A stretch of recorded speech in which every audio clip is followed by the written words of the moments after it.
Assalamualaikum warahmatullahi wabarakatuh. Selamat berjumpa kembali dalam pertemuan materi mata kuliah Hukum Dagang. Hari ini adalah pertemuan kelima, walaupun dengan melalui e-learning atau daring. Ibu akan menguraikan secara singkat materi tentang persekutuan komanditer atau kita kenal dengan istilah CV. Pengucapannya bukan CV. Kalau CV lain artinya. Jadi pengucapannya adalah dengan kata CV. Pengertian persekutuan komanditer.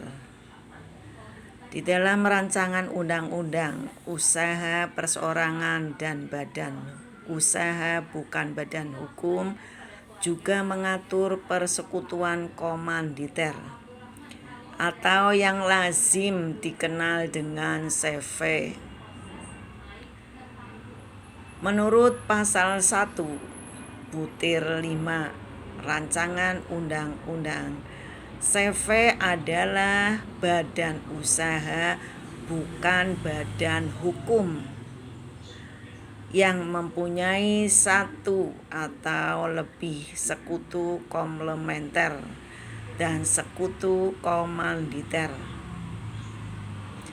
Jadi yang termasuk badan usaha bukan badan hukum, kemarin Ibu sudah menjelaskan, yaitu persekutuan perdata, firma, CV. Perusahaan perseorangan itu namanya bukan badan usaha yang belum badan hukum. Nanti yang badan hukum ada koperasi, yayasan, perseroan terbatas, dan badan usaha milik negara.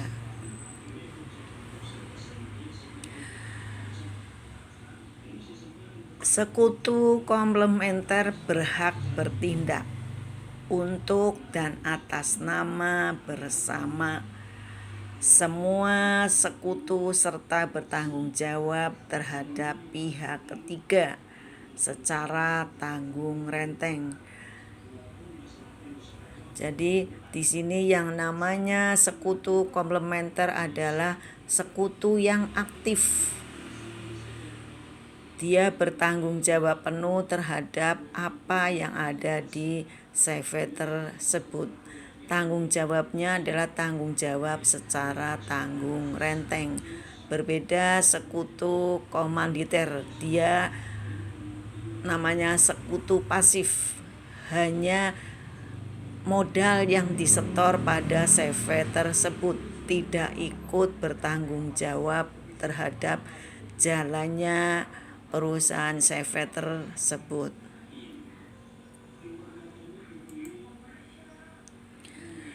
Macam-macam persekutuan komanditer, yaitu ada 3.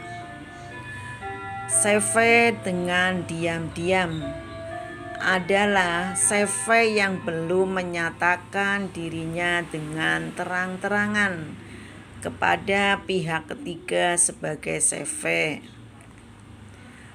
Bila CV bertindak keluar, masih menyatakan diri sebagai firma, tetapi ke dalam sudah menjadi CV.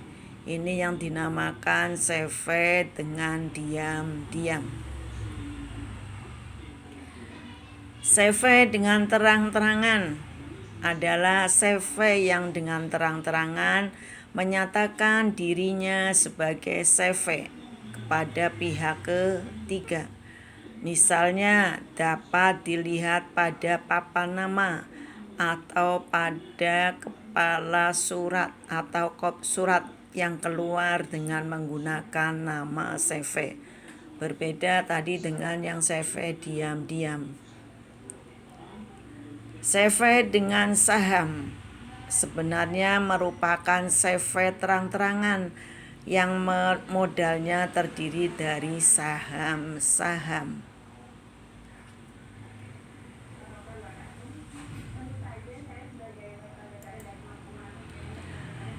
Cara pendirian CV. Menurut Faridah Hasim bahwa tata cara pendirian CV tidak ada ketentuan yang tegas dalam KUHD, tetapi dalam praktik dibuat secara otentik. CV didirikan dengan pembuatan anggaran dasar yang dituangkan dalam akta pendirian yang dibuat di muka notaris. Akta pendirian kemudian didaftarkan di Panitera Pengadilan Negeri setempat. Akta pendirian yang sudah didaftarkan diumumkan dalam tambahan berita acara. Jadi di dalam pendirian CV itu tidak ada ketentuan yang tegas dalam KUHD. Tetapi untuk kepastian hukum, maka CV dibuat secara otentik. Keuntungannya apa? Apabila nanti pihak ketiga merasa dirugikan, ada sanksi hukumnya terhadap CV tersebut.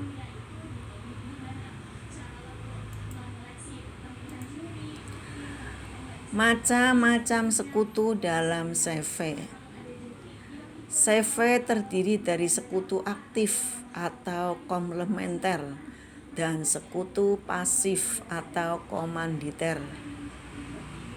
yang memiliki perbedaan tanggung jawabnya, yaitu sekutu aktif atau sekutu yang namanya komplementer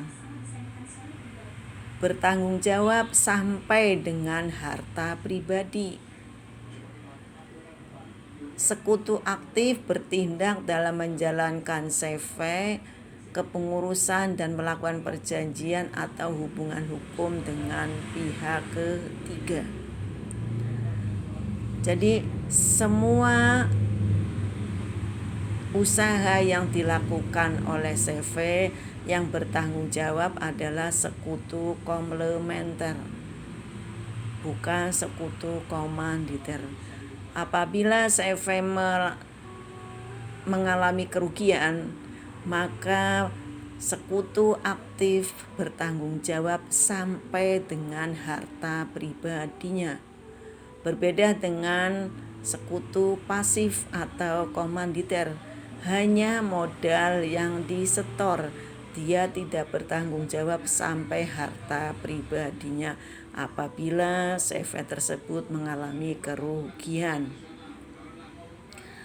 Sekutu pasif hanya bertanggung jawab sebesar modal yang telah disetorkan ke dalam CV. Sekutu pasif tidak turut dalam pengurusan CV. Tahunya sekutu pasif itu menyetorkan modal, tidak ikut mengelola jalannya CV tersebut. Pertanggungjawaban CV. Pesero pasif yakni yang aktif menjalankan perusahaan dan akan bertanggung jawab secara penuh atas kekayaan pribadinya. Sementara satu orang atau lebih lainnya merupakan pesero pasif atau pesero komanditer. Kenapa adanya persekutuan komanditer? Karena ada sekutu aktif dan sekutu pasif, di mana dia harus bertanggung jawab sebatas uang yang disetor saja.